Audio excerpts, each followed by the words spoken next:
Look. Assalamualaikum warahmatullahi wabarakatuh. Perkenalkan, saya Deano Verha, NIM 1811052. Di sini saya akan menjelaskan mengenai rencana pelaksanaan pembelajaran yang telah saya buat. Di sini saya mengambil tingkatan SD, yaitu di SD Negeri 2 Sungai Liat dengan mata pelajaran Pendidikan Agama Islam, kelas 5 semester 2, materi pokok Mari Hidup Sederhana dan Ikhlas. Alokasi waktu 35 menit.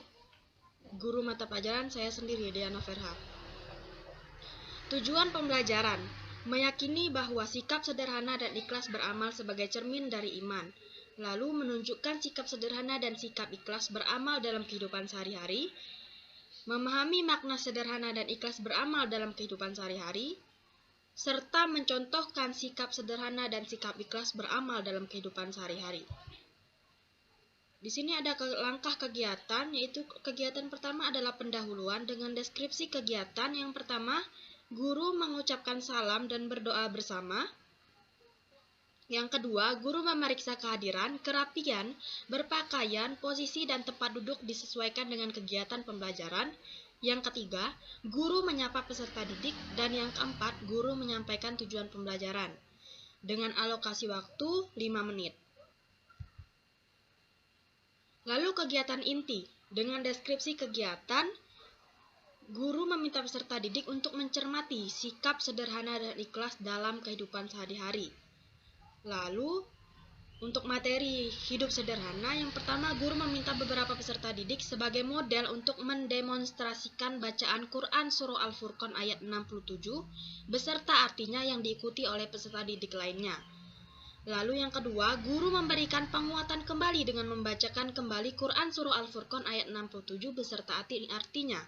Lalu yang ketiga, peserta didik secara kelompok mencermati dan mendiskusikan kandungan Quran Surah Al-Furqan ayat 67 dan Quran Surah Al-Isra ayat 27 tentang hidup sederhana dan larangan berbuat mubazir beserta figur Nabi Muhammad yang hidup sederhana dan gambar yang mencontohkan sederhanaan yang terdapat dalam buku teks pelajaran.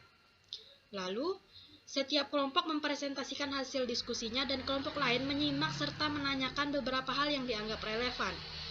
Setiap kelompok diminta untuk menyimpulkan hasil diskusi yang telah dipresentasikan bersama, lalu guru memberikan penguatan dengan menjelaskan kembali tentang hidup sederhana. Mengenai ikhlas beramal, yang pertama, peserta didik secara kelompok mencermati dan mendiskusikan makna ikhlas yang terdapat dalam Quran Surah Al-Bayyinah ayat 5 dan juga contoh serta hadis mengenai ikhlas beramal karena Allah. Lalu yang kedua, setiap kelompok mempresentasikan hasil diskusinya dan kelompok lain menyimak serta menanyakan beberapa hal yang dianggap relevan. Lalu yang ketiga, setiap kelompok diminta untuk menyimpulkan hasil diskusi yang telah dipresentasikan. Dan yang keempat, guru memberi penguatan dengan menjelaskan kembali tentang makna ikhlas dan maksud ikhlas beramal karena Allah. Lalu, kegiatan penutup. Yang pertama, peserta didik membuat kesimpulan dibantu dan dibimbing oleh guru. Yang kedua, melaksanakan penilaian dan refleksi dengan mengajukan pertanyaan atau tanggapan peserta didik dari kegiatan yang telah dilaksanakan sebagai bahan masukan untuk perbaikan langkah selanjutnya. Yang ketiga, merencanakan kegiatan tindakan lanjut dengan memberikan tugas baik individu maupun kelompok. Yang keempat, menyampaikan rencana pembelajaran pada pertemuan berikutnya. Dan yang kelima, menutup diskusi dan perjumpaan dengan berdoa. Penutup ini, bagian penutup alokasinya 5 menit. Oh iya, ralat untuk kegiatan inti tadi, alokasi waktunya 25 menit. Indikator pembelajaran, yang pertama memiliki sikap sederhana sebagai implementasi dari pemahaman Quran Surah Al-Furqan ayat 67. Yang kedua, memiliki sikap ikhlas sebagai implementasi dari pemahaman Quran Surah Al-Bayyinah ayat 5. Yang ketiga, mencontohkan sikap sederhana sebagai implementasi dari pemahaman Quran Surah Al-Furqan ayat 67. Yang keempat, mencontohkan sikap ikhlas sebagai implementasi dari pemahaman Quran Surah Al-Bayyinah ayat 5. Penilaian.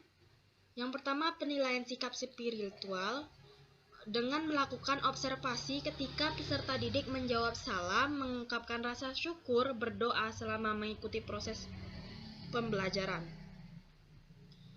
Lalu, Penilaian sikap sosial dengan observasi keaktifan, kedisiplinan, kejujuran, tanggung jawab selama mengikuti proses pembelajaran. Lalu penilaian pengetahuan yaitu dengan tes tertulis, soal pilihan ganda atau uraian untuk mengukur kemampuan mengingat, memahami, dan menerapkan materi Mari Hidup Sederhana dan Ikhlas.